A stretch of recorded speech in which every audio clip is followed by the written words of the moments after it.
아멘. 오늘 우리에게 주시는 하나님의 말씀은 신명기 11장 13절에서 17절까지 말씀입니다. 신명기 11장 13절에서 17절까지 말씀 우리 같이 읽습니다.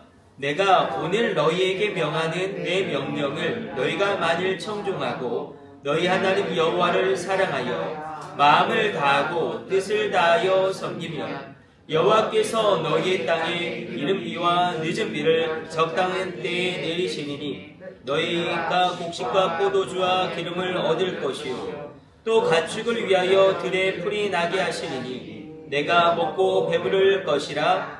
너희는 스스로 삼가라. 두렵건대 마음에 미혹하여 돌이켜 다른 신들을 섬기며 그것에게 절함으로 여호와께서 너희에게 진노하사 하늘을 닫아 비를 내리지 아니하여 땅이 소산을 내지 않게 하심으로 너희가 여호와께서 주신 아름다운 땅에서 속히 멸망할까 하노라. 아멘. 오늘 본문의 말씀은 신명기에서 계속 강조하고 있는 말씀이기도 합니다. 말씀에 너희가 순종하면 너희의 마음을 다하고 그리고 너희의 뜻을 다하여 하나님을 섬기면 반드시 너희가 하나님의 복을 받게 될 것이다.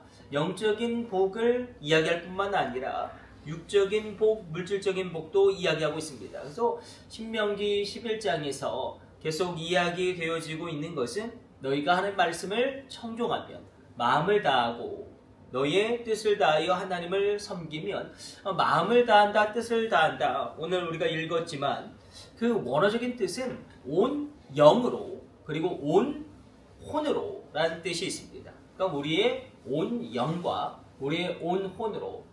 그래서 예수님도 너희가 영과 진리로 진리와 성령 안에서 예배해야 한다. 동일하게 말씀하고 있습니다. 그렇게 말씀할 때에 이 복에 대해서 신명기는 굉장히 강조하지 않습니까? 특별히 너희가 물질의 복을 얻게 될 것이다. 장수의 복을 얻게 될 것이다. 그리고 국가적인 단위에서도 복을 받게 될 것이다. 영거푸 오늘 본문에서도 강조하고 있습니다. 이렇게 그래서 지금은 물질의 복에 대한 그 부분을 이야기하고 있습니다. 그러니까 물질의 복을 받게 될 것이다. 너희가 장수하는 복을 받게 될 것이다. 여기서의 장수는 강건하게 장수하는 것입니다. 강건하게. 조명숙 권사님, 어머니 권사님이 100세가 되도록 강건하시고 95세까지 새벽기도 5km를 걸어가실 정도로 강건하시지 않았습니까? 그런 강건함이죠. 그러니까 장수하는 그 강건함은 무엇이냐면 건강하게 우리가 할 수 있는 모든 일을 감당하면서 그 복을 하나님이 너희에게 부어주실 것이다.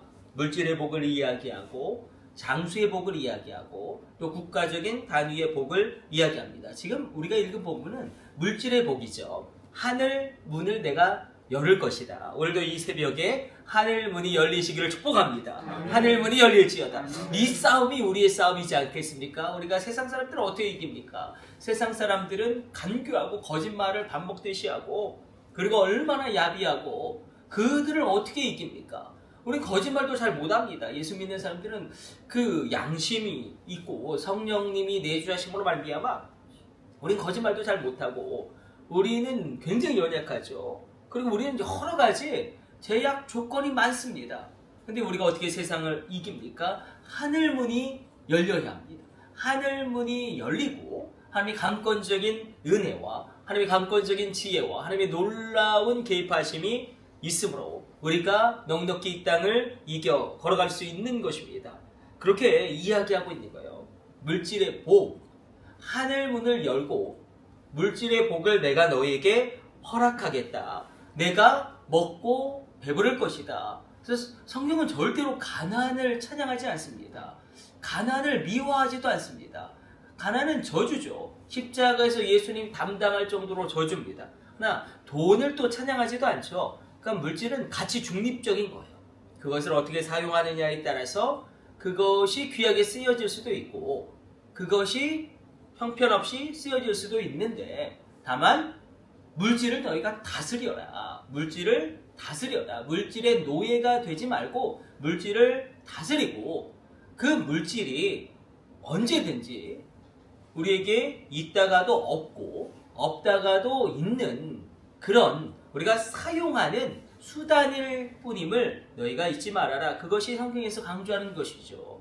그러나 물질의 복을 이야기하십니다. 하늘 문을 내가 열어젖히고 너희가 먹고 배부르게 될 것이고 곡식과 포도주와 기름을 얻게 될 것이다. 아멘. 먹고 배부르며 곡식과 포도주와 기름을 얻을지어다. 아멘. 곡식은 살아가는데 필수적인 거고 포도주는 기쁨을 상징하죠. 또 기름이라는 것은 우리가 우리 소유의 넉넉한 뿐만 아니라 우리가 성령의 기름 뿜도 우리가 하나님의 은혜로 얻게 됩니다.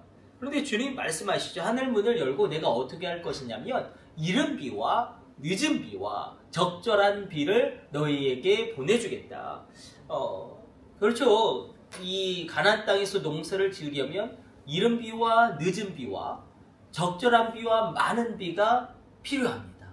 이 비를 내가 너희에게 부어주겠다. 그래서 사실 이른 비는 요래인데 이게 우리나라 농사랑 조금 주기가 틀리다라는 것을 이해하시면 이른 비는 원래 가을비입니다. 10월에서 11월 정도 오는 비로 이 비가 내려야지, 이른 비가 내려야지 여름의 건조함을 끝내고 그러니까 밭갈이를 할 수 있는 거예요. 이른 비가 내리지 않으면 밭갈이를 못합니다. 파종 자체가 불가능하죠.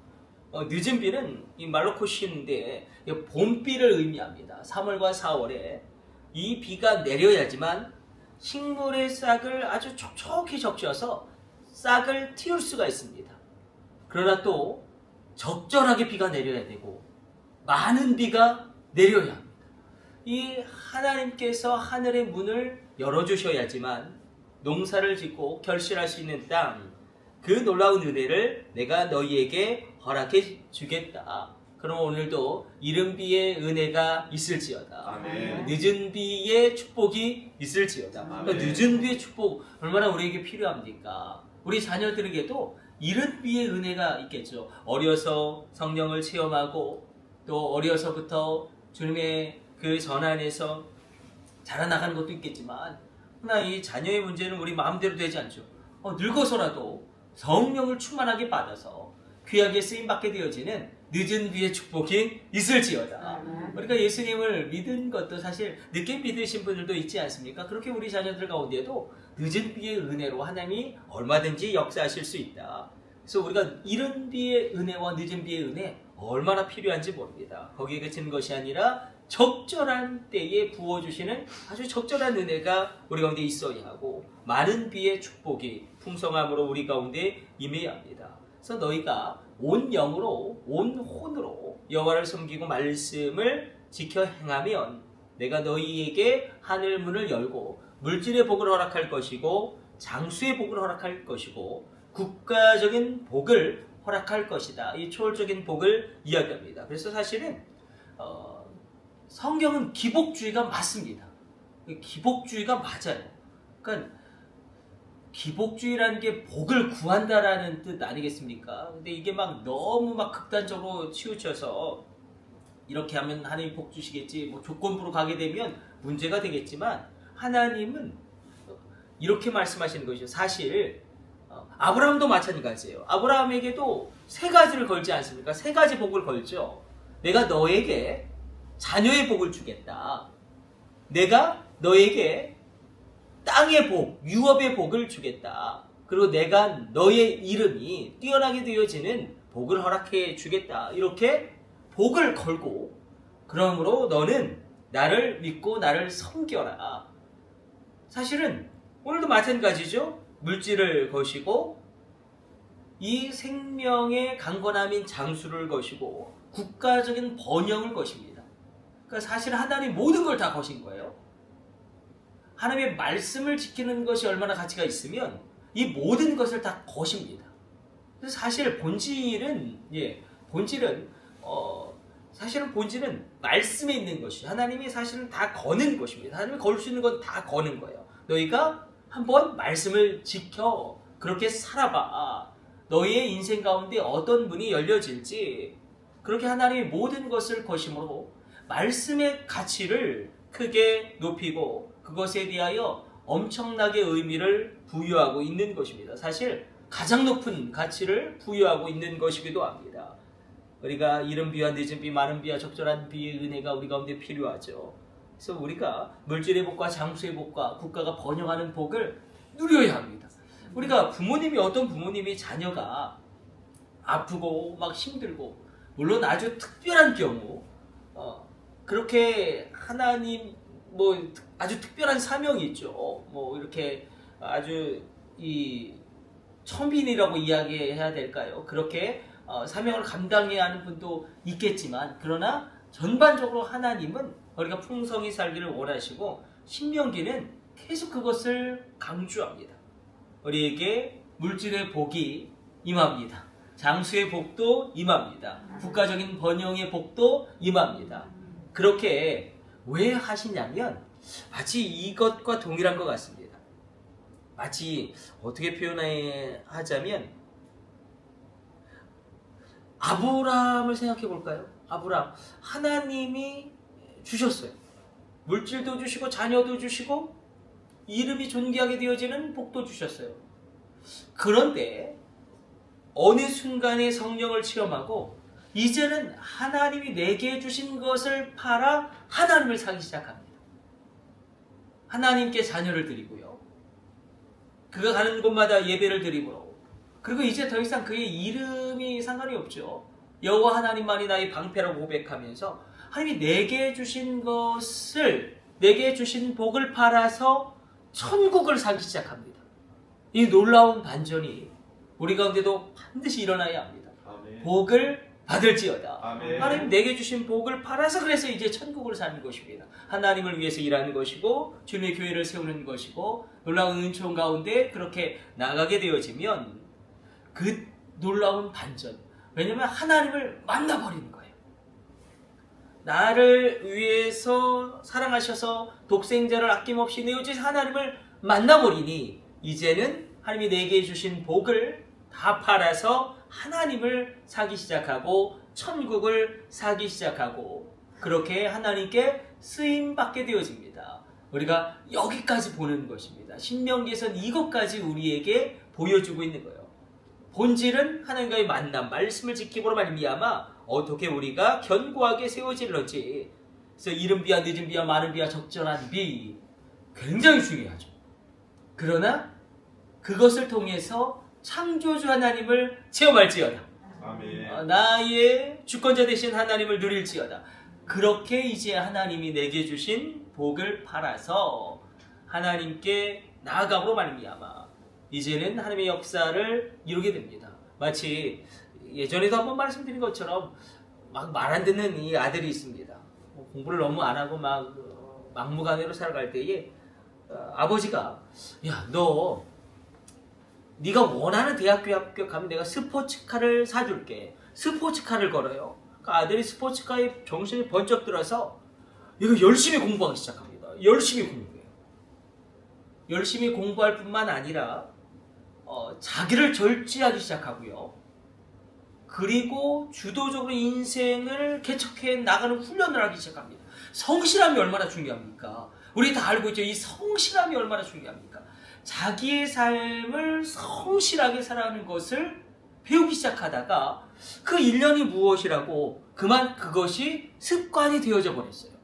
성실하게 자기의 삶을 살아가고 시간을 자기가 주도적으로 계획하고 그리고 절제하는 법을 배워버렸어요.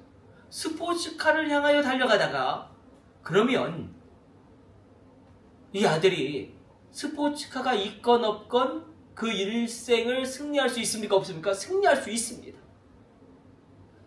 좋은 대학에 들어가든 들어가지 못하든 그 인생 가운데 놀라운 하나님의 일을 감당할 수 있습니다.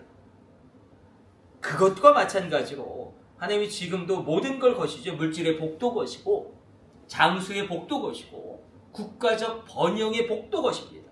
그러다가 우리가 말씀을 따라 살아가는 놀라움을 발견하게 되어지고 하나님 그분을 그냥 만나버리는 것입니다.